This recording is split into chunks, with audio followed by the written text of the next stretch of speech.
Ainda sobre o 337, outras questões merecem ser analisadas pela gente, tá? A primeira delas é o que dispõe o parágrafo 5º desse dispositivo. Diz aqui: excetuadas a convenção de arbitragem e a incompetência relativa, o juiz conhecerá de ofício das matérias enumeradas nesse artigo. Ou seja, todas essas matérias contempladas nos 13 incisos do 337, exceto o inciso 2, parte final, que fala da incompetência relativa, e o inciso 10, que fala da convenção de arbitragem, todas as demais matérias, independentemente de haver alegação pelo réu na contestação, o juiz poderá conhecer de ofício dessas questões, tá? Ou seja, em outras palavras, só a alegação de incompetência relativa e de convenção de arbitragem é que o juiz não pode conhecer de ofício. Essas dependem de alegação expressa do réu na contestação, tá? As demais matérias, mesmo que o réu não apresente, o juiz poderia conhecer de ofício, né? Por exemplo, a litispendência, por exemplo, a coisa julgada, a nulidade de citação, né? Poderia ser reconhecida pelo juízo, a incompetência absoluta, tá? Então, todas aquelas questões, a incorreção do valor da causa, né? A ausência de legitimidade ou interesse processual, todas essas matérias o juiz pode conhecer de ofício, conforme destaca o parágrafo 5º do 337, tá? O parágrafo 6º fala da convenção de arbitragem. Diz assim: a ausência de alegação de existência de convenção de arbitragem, na forma prevista neste capítulo, implica a aceitação da jurisdição estatal e a renúncia ao juízo arbitral. Ou seja, se o réu quer levar os autos para o juízo arbitral, né, ele tem que alegar que existe uma convenção de arbitragem. Se ele não alega que existe uma convenção de arbitragem na oportunidade que ele tem, ou seja, na preliminar de contestação, essa ausência de alegação vai implicar numa aceitação por parte dele do juízo estatal, né, do juízo jurisdicional, né, para a análise do processo. Tá? Então é como se ele estivesse renunciando ao juízo arbitral, aquele que foi convencionado, se ele não alega que existe uma convenção de arbitragem entre ele e o autor. Tá? Então, se ele quer que o processo seja extinto sem análise do mérito e os autos sejam remetidos ao juízo arbitral, porque existe uma convenção firmada entre ele e o autor, ele tem que alegar isso. Se ele não alega, a competência jurisdicional, né, da vara, do fórum onde o processo está correndo, ela passa a ser aceita, né? Implica em aceitação por parte do réu ao processo apresentado no juízo, né? no fórum jurisdicional, ok? E a incompetência relativa, que também é passível, necessária a alegação expressa na contestação por parte do réu, né? O que diz com relação à incompetência relativa é o 65, que diz que prorrogar-se-á a competência relativa se o réu não alegar a incompetência em preliminar de contestação. Ou seja, se o réu ele deveria alegar em preliminar de contestação, né, que há um desrespeito às regras de competência previstas no Código com relação à competência relativa, que está lá no 63 do Código, né? O próprio 65 já vem dizer que se o réu tinha que alegar incompetência relativa e não o faz, e silencia com relação a essa alegação, prorroga-se a competência do juízo para o qual a ação foi distribuída, tá? Então, se ele ia alegar que o juiz era incompetente e não faz, ele silenciando aquele juízo, ele se torna competente, né? Ele passa, por conta dessa prorrogação, ser competente para análise do feito, tá? Isso é o que diz o 65 do CPC, ok? Ainda sobre matéria de defesa processual, o 339, ele dispõe a respeito da alegação de legitimidade de parte.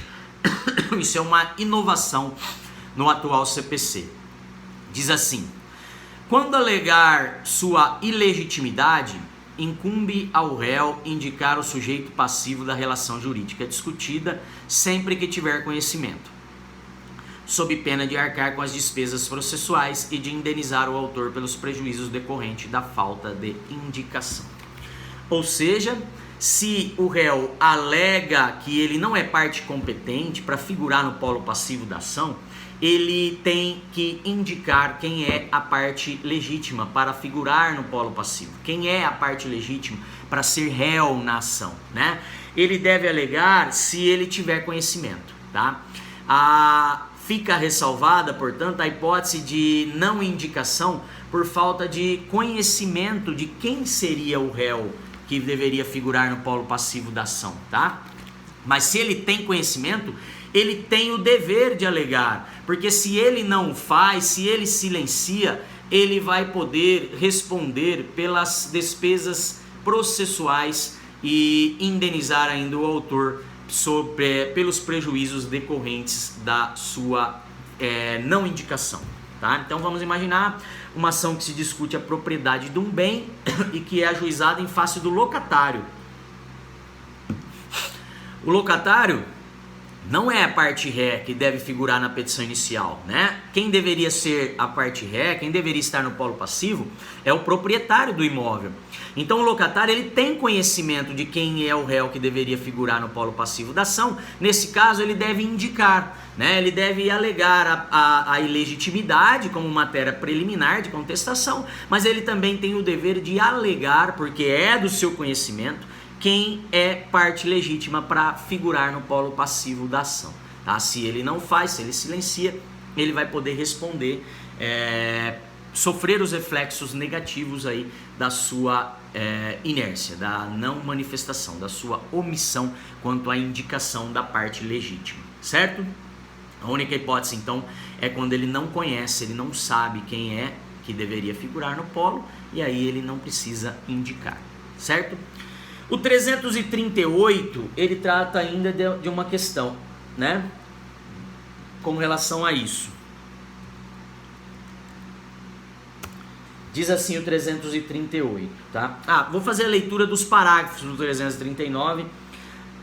Eu venho mencionar aqui mais abaixo, tá? Então, o 338 é o que fala da substituição, tá? E eu vou mencionar depois o parágrafo 1º e 2º do 339. Porque o 338 e 339, eles têm que ser analisados em conjunto. Ambos estão falando dessa alegação de ilegitimidade de parte, tá? O 338, ele diz assim, ó: alegando o réu na contestação ser parte ilegítima ou não ser o responsável pelo prejuízo invocado, o juiz facultará ao autor em 15 dias a alteração da petição inicial para substituição do réu. Ou seja, o réu alegou ser parte ilegítima, tá? O autor, vamos imaginar que ele alegou e já indicou quem seria a parte legítima que deveria ter figurado no polo passivo da ação, tá? Uma vez havendo essa alegação, o juiz vai ouvir o autor, tá? E nos termos do 338, o juiz facultará ao autor, num prazo de 15 dias, alterar a petição inicial para substituir o réu, tá? E aí é que entra os parágrafos do 339. Se o autor então aceita essa alegação e ele vai poder adotar duas posturas. Ele vai poder substituir o polo passivo, ou seja, ele retira o réu originário e coloca o que foi indicado por ele, né, na oportunidade da contestação. E há então uma hipótese de sucessão processual, né, uma parte sucedendo a outra, que é retirada então do polo passivo da ação. Diz o parágrafo 1º do 339, nessa hipótese, que o autor, ao aceitar a indicação, procederá no prazo de 15 dias à alteração da petição inicial para a substituição do réu, observando-se ainda o parágrafo único do 338. Parágrafo único do 338 diz que, realizada a substituição, o autor reembolsará as despesas e pagará os honorários ao procurador do réu excluído, que serão fixados entre 3% e 5% do valor da causa, ou, sendo este irrisório, nos termos do 85, parágrafo 8º, tá? Então, Se houver a substituição, né, nos termos do parágrafo único do 338, o autor ele fica responsável por arcar com as despesas processuais que o réu originário incorreu, né, e os honorários do seu advogado também. Tá? Então, se o autor ele reconhece que ele errou na petição inicial, na hora de colocar o réu no polo passivo, e aí ele aceita a indicação e substitui um pelo outro, tira o réu da ação e coloca o outro que foi indicado no polo passivo, esse equívoco na colocação do réu no polo passivo implicará no pagamento das despesas, né, desse réu que não deveria ter figurado na ação, mas indevidamente figurou por culpa do autor ter colocado ele, né? Nada mais justo do que os seus prejuízos serem arcados pelo autor, que errou na hora de colocá-lo no polo passivo da ação. Tá? Então ele vai ser responsável pelo pagamento das despesas, pelo pagamento dos honorários fixados ali nos termos do parágrafo único do 338. A segunda hipótese não é a substituição de um pelo outro, que seria, nos termos do 339, parágrafo 2º, a inclusão daquela parte indicada pelo réu na contestação como seu litisconsorte passivo. Ou seja, o autor ele aceita a indicação feita pelo réu na contestação, porém ele não afasta a legitimidade do réu, ele mantém também o réu originário e ele apenas inclui no polo passivo aquele outro réu indicado na peça de contestação. Tá? Isso está no 339, parágrafo 2º, quando diz que no prazo de 15 dias, o autor poderá optar por alterar a petição inicial para incluir como litisconsorte passivo o sujeito indicado pelo réu. Então não há substituição, há a inclusão de outro réu, esse réu que foi indicado na oportunidade da contestação, tá? Então essas são as posturas aí que poderiam ser adotadas pelo réu. Ou ele substitui, pelo autor, ou ele substitui um pelo outro, né? Ele pega aquele réu que foi indicado na contestação e coloca no lugar do réu originário, aquele que figurou na petição inicial. Havendo essa substituição, ele arcará com as custas, as despesas, os honorários sofridos pelo réu que foi excluído da petição inicial, né? E ele não exclui, ele poderá também manter esse réu e incluir aquele outro que foi indicado na contestação no polo passivo da ação, formando ali então um litisconsórcio, ok? Faremos uma nova pausa e voltamos para falar aí de uma outra questão prevista no CPC a respeito da defesa preliminar.